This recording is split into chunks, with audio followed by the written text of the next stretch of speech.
Hello, good evening. This is Professor Khan, and this is week 6 of Energy System Lab 1. And this will coincide with what we're doing in theory and control, which is taking measurements and using the multimeter. So, we'll talk about the different types of multimeters and how they get calibrated if needed, how to maintain a multimeter, usually, basically, just change the battery, and sometimes they get sent out according to the manufacturer instruction to be recalibrated, especially if they were to measure temperature or capacitors. Uh, we'll also talk about different kind of functions for the multimeter.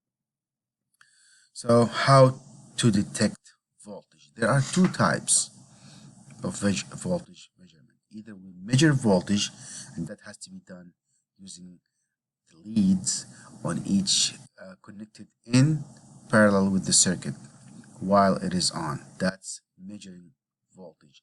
Detecting voltage is done using the magnetic field produced by the current as it goes through the wire. So measure voltage, again, we use the leads and we use a multimeter or a voltmeter to measure that voltage using the leads, and it has to be in the right setting and the right range. Amperage is done again either by using the leads with very small amperage, but it has to be connected in series with the circuit, so you have to make a cut in the circuit and put the ammeter in series, or you can connect it in series using the clamp on meter, and the equipment has to be on. Resistance is measured when the equipment is off, so you can measure the resistance of something that's not even plugged in, and you have to use the leads. Do not use the clamp on meter to measure voltage or resistance. You have to use the leads, and that is how you measure resistance. Capacitors, they are measured also using the leads. While the equipment is off, you have to first discharge the capacitor. Then, after discharging the capacitor, you can put in the leads while you use the setting for capacitor to see what are the amount of farads that are produced by the capacitor. Temperature can also be measured by using the multimeter. So when we use thermocouples, thermocouples produce small little voltage. The multimeter can measure that voltage and can translate that into temperature. So the multimeter has to have its own temperature reading ability, otherwise it will not be able to measure temperature. Frequency is something that we can measure. What do we mean by frequency? Frequency is a characteristics for AC current only, which means how many cycles between plus and minus goes per second. That is frequency. The most common frequency is between 50 to 60 hertz. Hertz is the number of cycles per second.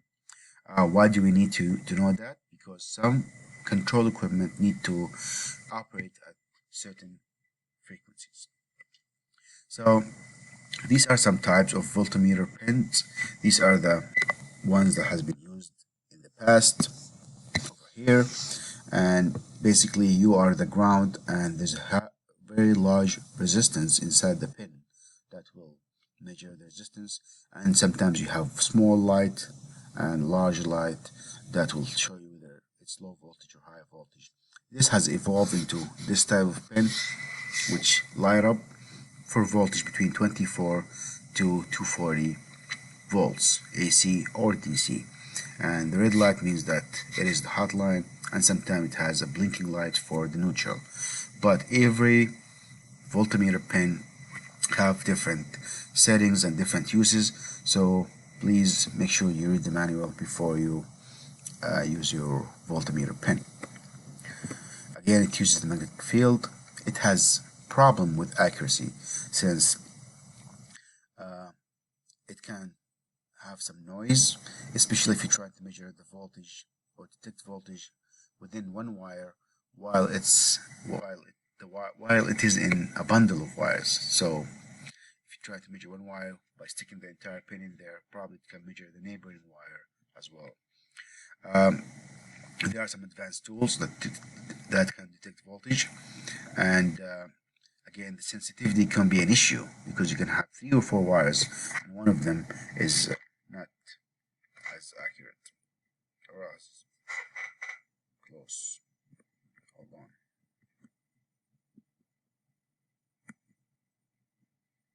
Okay, got it.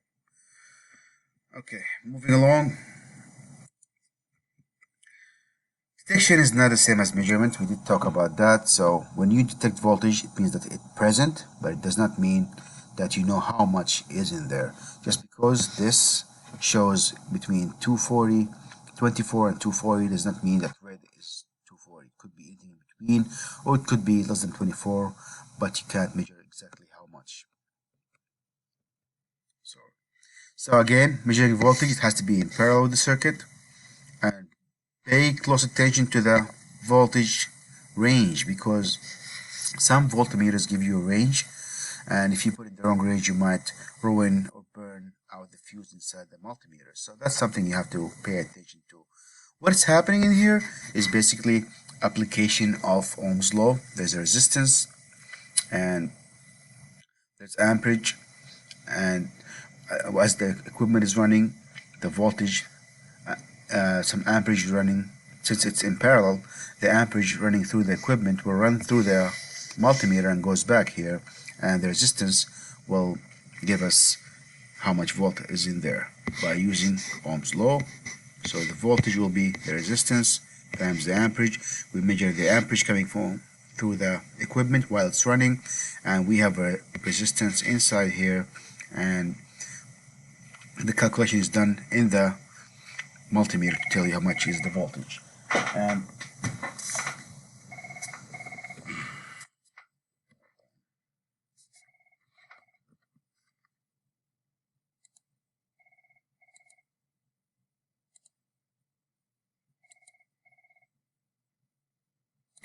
Okay, so the leads can be used for AC or DC as well, and there's what they call foolproof tools, which means it's if it didn't detect the voltage, it will just give you an error, and you have to change the settings. And again, that also goes into the price for that multimeter. Some of them are auto ranging, some of them will tell you the range, and you have to select which range you go through. And some of them have fuses where you have to change the fuse if you do a mistake. But the more you get, I think the better the multimeter, the more function it will do, and the more foolproof it is, meaning that you will not be able to put in the wrong setting. It will just give you an error and it does not work. Okay.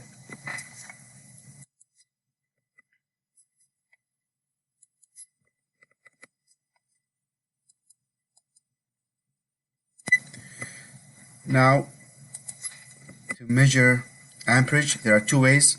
Either we use the clamp on meter to measure the magnetic field around the wire. It has to be more than 2 amps. It's very, as the clamp on meter get more advanced, it's really easier to measure smaller amperage, but I think you can go up to 0.02, 0.05 to measure that. Any smaller than that, and you might have to put the ammeter in series with the circuit, and you have to use small little clamps, and you have to make a cut in the circuit, and it does that by using against Ohm's law. Amperage equal voltage over resistance. So we have to have a battery in that. Actually, we have to have a resistance in that multimeter. So for a small amperage, we have to connect it using alligator clips in series with the circuit. It has to be very small, otherwise it will give you an error. And this is the clip-on. The clip-on is for bigger resistances, and if you notice, we had to split those wires into 2 to measure the amperage. Otherwise, if you put them in both, they will cancel each other because the magnetic field goes with the direction of the flow for the amperage. For resistance, we need to have a battery because we need to send amperage with certain voltage and measure how much of the amperage was consumed. It has the range is very important. Units are very important. Sometimes they have kilo ohm, sometimes they have ohm, sometimes they have milli ohm. So make sure you pay attention to that, especially if you have a very old-fashioned multimeters, or the one that's dedicated only for resistance. And make sure you put the leads, that's very important. And you have to have the equipment as off, otherwise you might be able to spark some current between the components. Type of resistance measurement. If you look at these symbols here, this is the resistance, which is ohms. This is for continuity. What does that mean? That means it will give you very small unmeasurable resistance. So you want to make sure you put it on this little microphone looking wave, and it will give you a beep if there is continuity, but it might also give you the resistance as well. So this symbol here is for capacity, so you can test the capacitors for that, and this is for a diode test, but we're not going to use that. And there are some ranges. Kilo ohm is 1000 of ohm, and again keep going higher, 60 kilo ohm, 600 kilo ohm, and here we have mega ohms.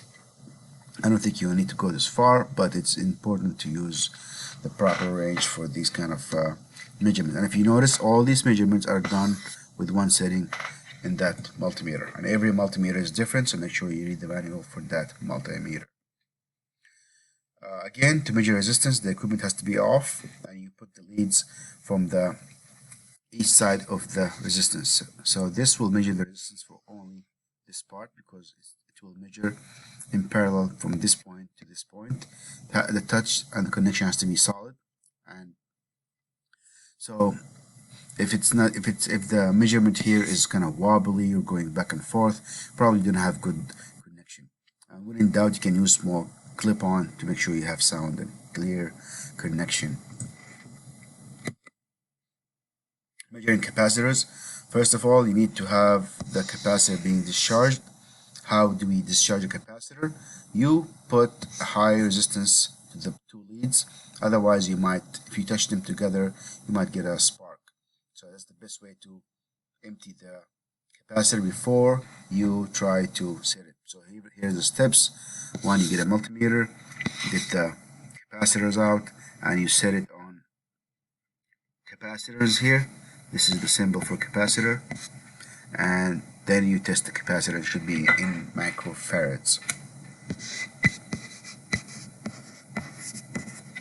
Okay, farads or microfarads. Alright, frequency is done for the voltage. I should give you between 50 to 60. That's what we look for. And again, there's a special setting here for the voltage AC. If you see it over here, to give you the frequency, and it's very important for some sensitive controls. Temperature, you need this special lead, which is also called the thermocouple, and it connects to the normal leads, and the temperature here should change, and it will give you the unit, whether it's Celsius or Fahrenheit. There's always new tools when it comes to measurements, so make sure you get the updated tools, and there are some ones that are specified for HVAC. And again, Fluke is one of the leading companies. There are also Klein and other companies that also can give you decent multimeter. So it's good to have your own multimeter, or be familiar with whatever tool you use and know all the settings and the function it has. Many of these multimeters have more than one function, and the ones we have here in the shop, I think, can do all the functions you need. But again, they always get updated, and you get newer, better models. That's all I have for you for multimeters, and hopefully the lab will be able to use all the functions, and don't be afraid to test the multimeter and see all the functions that it has. Alright, thank you.